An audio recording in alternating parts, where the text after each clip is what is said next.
नमस्कार। आज हम बात कर रहे हैं एयर इंडिया फ्लाइट AI 171 की। वो बेहद दुखद घटना जो 12 जून 2025 को अहमदाबाद में हुई। जी, एक बहुत ही गंभीर हादसा। हमारे पास इसकी कुछ शुरुआती रिपोर्ट्स हैं, जांच किस तरफ जा रही है, इसका क्या असर हुआ, तो आज हम इन्हीं सब पर थोड़ी विस्तार से बात करेंगे। बिल्कुल। समझने की कोशिश करेंगे कि असल में हुआ क्या। तो चलिए शुरू करते हैं। ये विमान एक बोइंग 787-8 ड्रीमलाइनर था, है ना? रजिस्ट्रेशन VTANB, अहमदाबाद से लंदन गेटविक जा रहा था। लेकिन उड़ान भरने के कुछ ही देर बाद मतलब दोपहर के करीब 1:45 बजे। जी, लगभग 1:38 बजे टेक ऑफ के फौरन बाद ही वो मेहनी नगर इलाके में BJ मेडिकल कॉलेज के हॉस्टल से टकरा गया। ओह! और इसमें यात्री और क्रू मेंबर्स मिलाकर कुल कितने लोग थे? विमान में कुल 242 लोग थे, 230 यात्री और 12 क्रू मेंबर्स। और दुखद खबर ये है कि लगभग सभी। हाँ, 241 लोगों की जान चली गई इसमें। और सिर्फ विमान में ही नहीं, जमीन पर भी हॉस्टल में कम से कम 38 लोगों की मौत की पुष्टि हुई है। ये तो बहुत ही भयावह आंकड़े हैं। लेकिन इस सब के बीच एक एक चमत्कारिक बात भी सुनने में आई है। एक यात्री बच गया। हाँ, ये बिल्कुल अविश्वसनीय लगता है लेकिन सच है।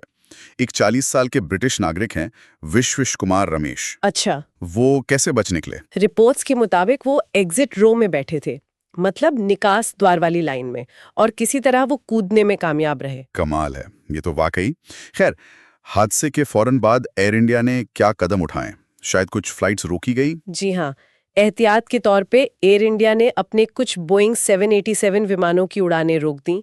इससे कई इंटरनेशनल फ्लाइट्स पर भी असर पड़ा, कैंसिल करनी पड़ी। और जांच का क्या स्टेटस है? ब्लैक बॉक्स मिल गए? हाँ, ये अच्छी खबर है कि दोनों black box, flight data recorder और कॉकपिट वॉइस रिकॉर्डर रिकवर कर लिए गए हैं। और अब इनका एनालिसिस कौन कर रहा है? भारत का विमान दुर्घटना जांच ब्यूरो यानी AAIB, वो इसकी जांच कर रहा है।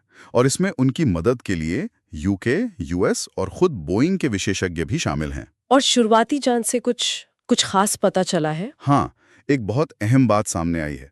विमान की रैम एयर टरबाइन, जिसे RAT कहते हैं, वो एक्टिवेट हुई थी। रैम एयर टरबाइन, RAT, ये क्या होता है और इसके एक्टिवेट होने का क्या मतलब है? देखिए, RAT एक छोटा सा प्रोपेलर जैसा होता है विमान के नीचे। ये एक इमरजेंसी सिस्टम है। ये तभी चालू होता है जब विमान के दोनों इंजन बंद हो जाएं या फिर विमान की मेन पावर सप्लाई पूरी तरह ठप हो जाए। ओह, तो इसका मतलब है कि टेक ऑफ के फौरन बाद ही कोई बहुत बड़ी इमरजेंसी हुई थी। बिल्कुल। इसका एक्टिवेट होना इसी तरफ इशारा करता है कि कोई गंभीर समस्या आई थी, शायद इंजन फेलियर या कंप्लीट पावर लॉस। ये जांच के लिए एक बहुत बड़ा सुराग है। अच्छा, तभी शायद नागरिक उड्डयन महानिदेशालय DGCA और मंत्रालय ने एयरलाइन से पायलटों के ट्रेनिंग रिकॉर्ड्स वगैरह मांगे हैं। हाँ बिल्कुल, ये RAT वाली बात सामने आने के बाद ही ये सब हुआ है। DGCA ने न सिर्फ रिकॉर्ड्स मांगे हैं, बल्कि उन्होंने 30 जून का सभी एयरलाइंस के लिए इमरजेंसी अभ्यास भी अनिवार्य कर दिए हैं। और शायद विमानों की अतिरिक्त जांच के भी आदेश दिए गए हैं। जी हाँ, एयर इंडिया के बेड़े में जितने भी 7878 और 7879 विमान हैं, उन सबकी एक्स्ट्रा मेंटेनेंस जांच के आदेश दिए गए हैं। वो हर पहलू को देखना चाहते हैं, पायलट ट्रेनिंग, मेंटेनेंस, सब कुछ। ये हादसा इसलिए भी शायद ज्यादा ध्यान खींच रहा है क्योंकि बोइंग 787 ड्रीम लाइनर का ये पहला ऐसा हादसा है जिसमें विमान पूरी तरह नष्ट हुआ और जाने गई, है ना? सही कहा आपने।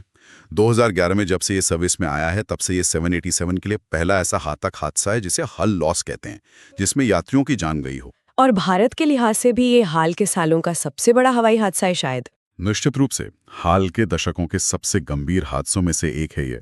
और इसने स्वाभाविक तौर पर देश में फ्लाइट सेफ्टी के स्टैंडर्ड्स और प्रक्रियाओं पर फिर से एक बहस छेड़ दी है। इसका असर अंतर्राष्ट्रीय स्तर पर भी हुआ है, खासकर UK में। हाँ, क्योंकि विमान में 53 ब्रिटिश नागरिक सवार थे, तो UK सरकार ने भी अपनी तरफ से जांच शुरू की है और वहां एक कोबरा इमरजेंसी मीटिंग भी बुलाई गई थी। और बोइंग, विमान बनाने वाली कंपनी, बोइंग का मैनेजमेंट भी भारतीय अधिकारियों के साथ जांच में पूरा सहयोग कर रहा है।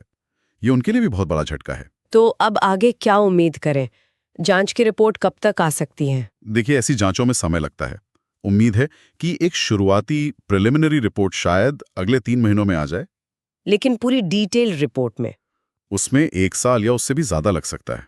ये बहुत जटिल प्रक्रिया होती है। और इस बीच दुनिया भर की एयरलाइंस अपने 787 फ्लीट पर नजर रखे हुए हैं, उनकी जांच कर रही हैं और भारत में डीजीसीए इमरजेंसी रिस्पांस प्रक्रियाओं को और बेहतर बनाने पर काम कर रहा है। तो आज हमने एयर इंडिया फ्लाइट 171 हादसे के मुख्य तथ्यों को देखा, जांच के शुरुआती संकेत, खासकर वो आरएटी वाली बात, उस एकमात्र जीवित बचे यात्री की कहानी और इस हादसे के क्या बड़े असर हो रहे हैं, इस पर बात की। बिल्कुल। और जाते जाते एक सवाल शायद हम सबके मन में छोड़ जाते हैं कि बोइंग 787 जैसा विमान, जिसे इतना एडवांस्ड और सुरक्षित माना जाता था, उसका ये पहला बड़ा घातक हादसा एविएशन इंडस्ट्री के भरोसे और भविष्य की टेक्नोलॉजी के लिए इसके क्या मायने हैं? हाँ, मतलब भविष्य में ऐसी त्रासदियों को रोकने के लिए टेक्नोलॉजी, ट्रेनिंग, नियम, इनमें किस तरह के और कितने गहरे बदलावों की जरूरत पड़ेगी, ये सोचना हो।